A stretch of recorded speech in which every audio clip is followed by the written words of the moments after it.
টাকা তো ধরো উপার্জন করলেই পাওয়া যায়, আচ্ছা আর বউ তো একবার যদি চলে যায় হ্যাঁ আর বউ পাওয়া যায় না। আচ্ছা, তোমাকে একটা কথা জিজ্ঞেস করি। তুমি বলো তো, মানুষের কাছে টাকা বেশি ইম্পর্টেন্ট না বউ বেশি ইম্পর্টেন্ট? বউ বেশি ইম্পর্টেন্ট। কেন বউ বেশি ইম্পর্টেন্ট কেন?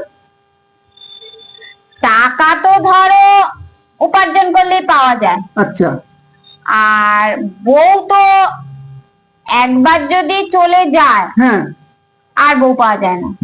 কেন? একবার বউ পালালে আর বউ পাওয়া যায় না? না, কিন্তু টাকা তুমি রোজগার করলেই যখন রোজগার করবে তখনই তোমার ব্যাংকে অ্যাকাউন্টে টাকা ঢুকে যাবে। আচ্ছা, ও কি বললো শুনলেন বন্ধুরা? এবার আমি কি বলি শুনুন যুক্তিটা।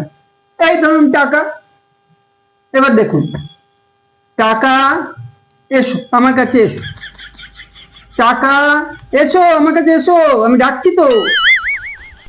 আসছে, আসছেন। এবার মজাটা দেখুন। এই বউ, তুমি একটুখানি পেছো তো, আমি একটুখানি সামনে এগো, আবার একটু পেছো, আবার একটু পেছো, একটু পেছো, আবার একটু সামনে এগো।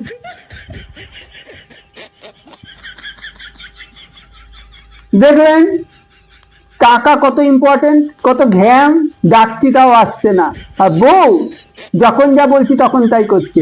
বউ আসবে যাবে, আসবে যাবে, কিন্তু টাকা অত সহজে আসবে যাবে না, তার ঘ্যাম আছে। বউ একটা চলে গেলে পালালে আরেকটা বউ আসবে, তাই না?